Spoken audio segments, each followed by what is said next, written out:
Today हैन। अब हेर न त म एउटा के अरे चाहिँ नि पहिलाको चाहिँ नि ड्रग युजर हो म ड्रग युजर हो, not a big deal. Yes I am an addict. हिजोको दिनमा म सफरिङ एडिक्ट थिएँ, सो आजको दिनमा म रिकभरिङ एडिक्ट छु। यो भन्नुलाई मलाई लाज लाग्दैन, मलाई अप्ठ्यारो लाग्दैन। Yes I am proudly stated I am Nepali, made in Nepal.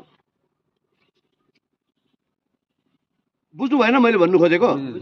म जस्तो छु त्यो आकारमा त्यो उसमा मैले एक्सेप्ट गर्नु पर्यो कि म अब के अरे चाहिँ नि मेरो बा आमा के अरे चाहिँ नि किसान हो, पढे लेखेको छैन। आजको दिनमा हेर्नुहोस् त आफ्नो बा आमाको आइडेन्टिटी पनि मान्छेले लुकाउँछन् यार, लाज हुन्छ भन्छन्। त्यो भनेको के हो भनेको त उमा त्यो करेज पनि छैन आफ्नो फ्यामिलीलाई चाहिँ नि स्वीकार्नु। मैले भन्ने गर्छु, याद छ कि छैन तपाईँहरूलाई? मतलब जति दुखी भए तापनि जति ऊ भए तापनि आमाले तिमीलाई जन्म दिएपछि त्यो तिम्रो आमा हो, त्यसलाई तिमीले स्वीकार गर्नुपर्छ भन्ने टाइपको कुराहरू पनि हुन्छ कि हुन्न? ल भन्नुहोस्। त्यो करेज तपाईँमा चाहिन्छ, accepting myself as I am. जस्तै कि अहिलेको लागि उदाहरणको रूपमा तपाईँलाई यति गाह्रो किन भइरहेछ? त्यो लो सेल्फ स्टिम हो।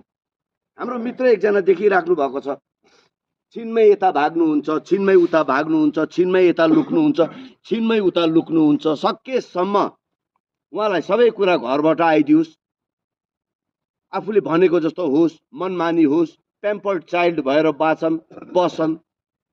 त्यसको अर्थ के हुन जान्छ? मतलब still difficulties to accept himself as he was. Drug addict हो त हो, ड्रग खाए त खाए, एल्कोहल खाए त खाए, एल्कोहलिक हो म, त्यसमा लाज मर्नु पर्ने कुरा के छ? र फेरि अर्को एउटा कुरा पनि म भनिदिन्छु, त्यसमा लाज मान्नु पर्ने, अप्ठ्यारो मान्नु पर्ने कुरा के नै छ र? ल भनौँ, मानिलिउँ म एउटा जात परिवारमा म जन्मेँ, त्यो मेरो चोइस थियो? थिएन। मेरो चोइस थिएन भनेपछि म त्यसमा जन्मेँ भनेपछि मैले त्यसलाई सहजै मजाले इज्जतका साथ किन नस्वीकार्ने? कि तिम्रो सरनेमको पछाडि जहिले पनि के विलियमै हुनुपर्ने अथवा एन्ड्रयू नै हुनुपर्ने? Why not Bhim, why not Anis, why not Sanskar, why not Saroj? Surname त जे पनि हालिदेऊ, सरनेमको पछाडि हामी दौडिनु हुन्न, हामी ह्युमेनिटीको पछाडि दौडिनुपर्छ, मेरो रेस्पोन्सिबिलिटीको पछाडि दौडिनुपर्छ। सरनेमको पछाडि दौडिने त्यो त एउटा भाषा छ,